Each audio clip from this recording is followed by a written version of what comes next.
Good afternoon. My name is Michael Eaton, and I have the pleasure of serving as the Executive Director of the NCCA, sponsor of the National Model United Nations. It is my pleasure to welcome you to the closing ceremony of the 2014 National Model UN. While it's been more than 20 years since I was first a delegate at this conference as United Kingdom and ECOSOC plenary, I still remember some of the inspirational words I heard at closing ceremonies, such as Kofi Annan in 1999, reminding all of us gathered that NMUN is an exercise in global citizenship. Today, 15 years later, that message is just as, and perhaps even more important. On behalf of the NCCA board, I would like to thank all of you for your work this week and congratulate you on all of your efforts in committee in preparation on, as individuals and as delegations, trying to make a difference both in the global world and in your local community. It gives me great pleasure to introduce our first speaker. Chris Whatley serves as Executive Director of the United Nations Association of the United States, a program of the UN Foundation. He leads UNA's national staff in Washington, D.C. and New York, and heads up the association's efforts to increase membership, advocate on behalf of the UN and UN causes, and educate the next generation of UN supporters through global classrooms and Model UN programs. Before joining UNF, Chris served as the Washington Office Director and Deputy Executive Director of the Council of State Governments, representing elected officials in all 50 states on Capitol Hill and forging ties between American states and their counterparts in Canada and Mexico. Prior to joining, he also served as a program officer and field representative for the International Republican Institute, leading a wide range of technical assistant programs in Liberia, Nigeria, South Africa, and Zimbabwe. He began his career as a research assistant at the U.S. Institute for Peace, studying demobilization and reintegration of former combatants in Zimbabwe following the Lancaster House Agreement. Please join me in welcoming our keynote for the closing ceremony, Chris Whatley.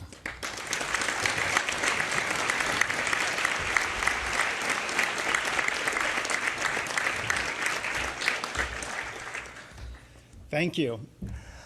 It's my pleasure on behalf of the United Nations Association of the United States, which is also part of the World Federation of United Nations Associations, a network of over 100 similar organizations that kind of link individuals who support the UN and UN member nations all around the world. It's a pleasure to be here before you, and first of all, just to thank you for the powerful choices that brought you here, that brought you to this moment in your life and to this moment in the conference.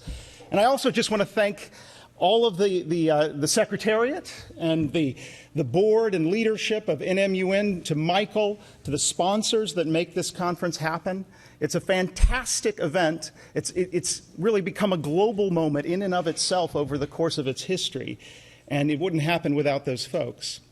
But what are those choices that I'm here to thank you for, those powerful choices that I think make this experience that you're moving through so important to you, but more important to this institution that we're here within the General Assembly Hall to celebrate?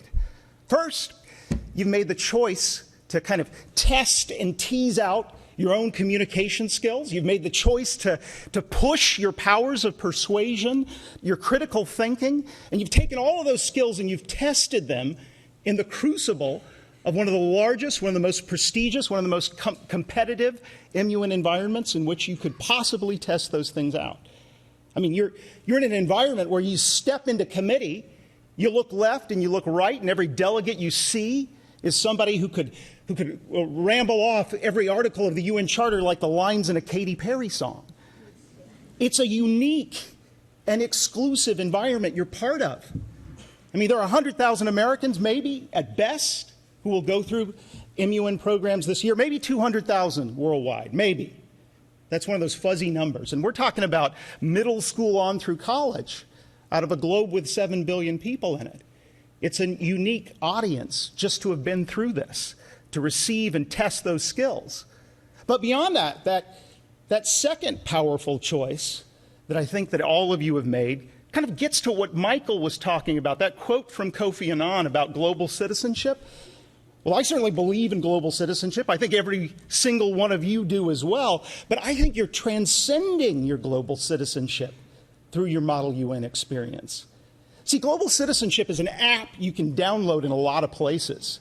I mean, it's just about understanding that our connections to the rest of the world enhance us instead of diminish us. There are other people who think different things, but that's a pretty simple conclusion. It's an app you can download every time you take a semester and go study in Cape Town, or you pick up your passport and trek through northern Thailand and Laos. You can get that lots of places. It's a wonderful thing in and of itself. But what you've done that's different is take the time to see the operating system that sits beyond the app.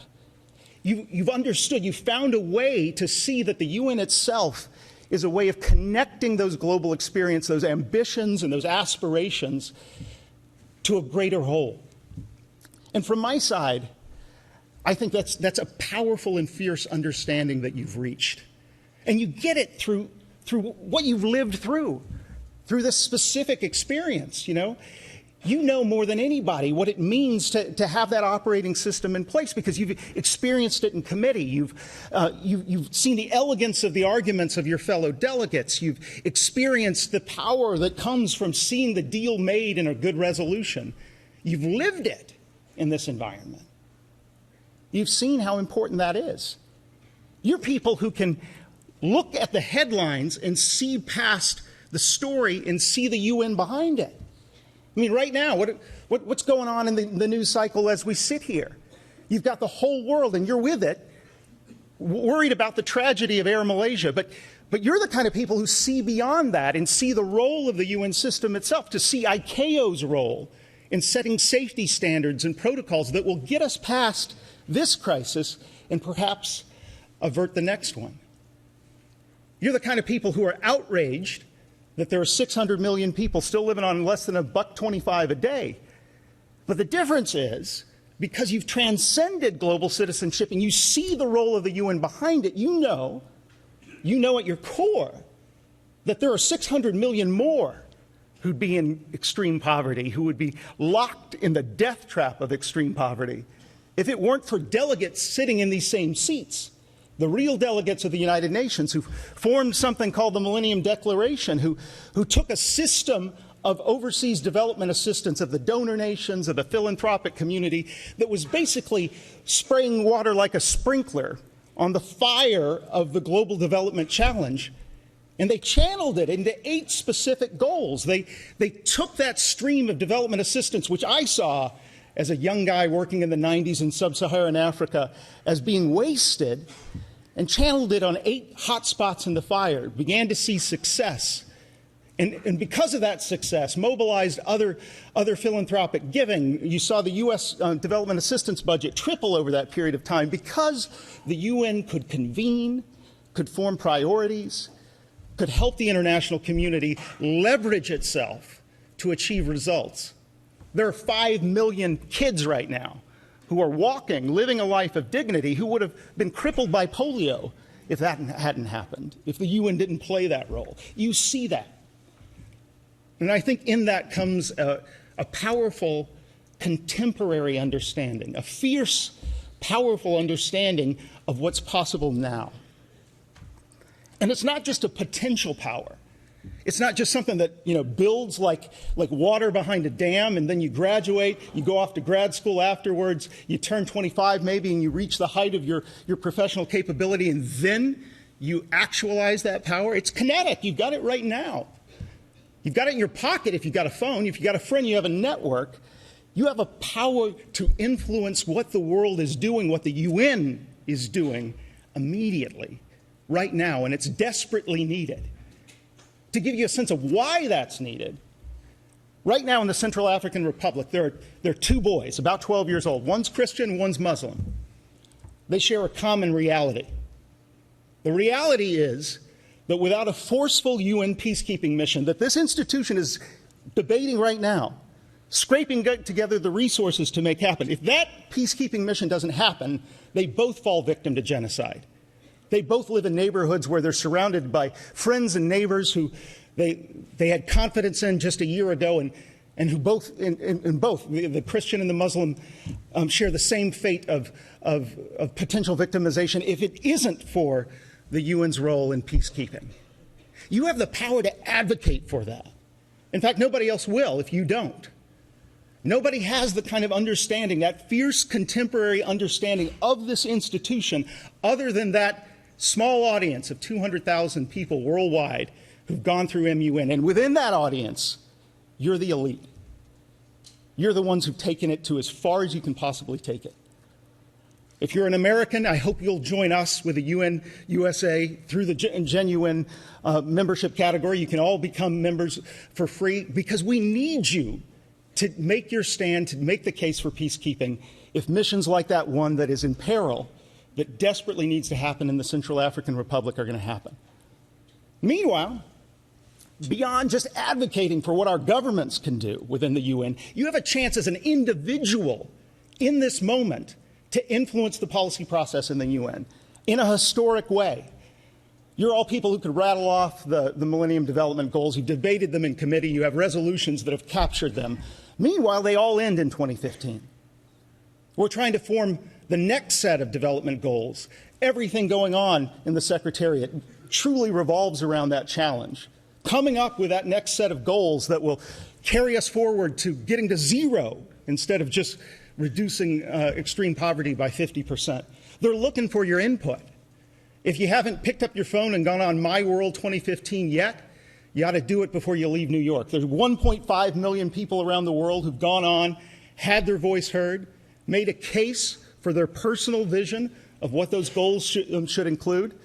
If you look at the site, you'll find that if you break it down just by younger individuals, they have completely different conclusions in some key areas than the rest of the world.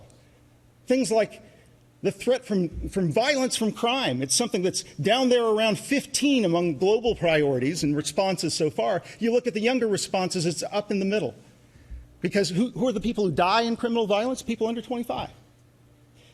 If you can get on that site, you can have your voice heard. That's just one of many different things that you can do. You have power right now. It's not potential power. And the UN itself is asking you to take this experience, this decisive life advantage that comes from being a delegate, from going through this process, and ensuring that it doesn't die here. What I hope that you'll do is you'll realize that all this time of investment you've made, all the years you've spent becoming the delegate that you have become in this moment. For some of you, it's a decade in the making coming to here.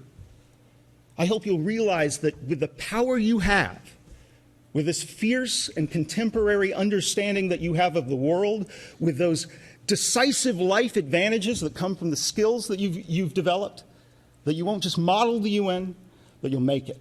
Thank you.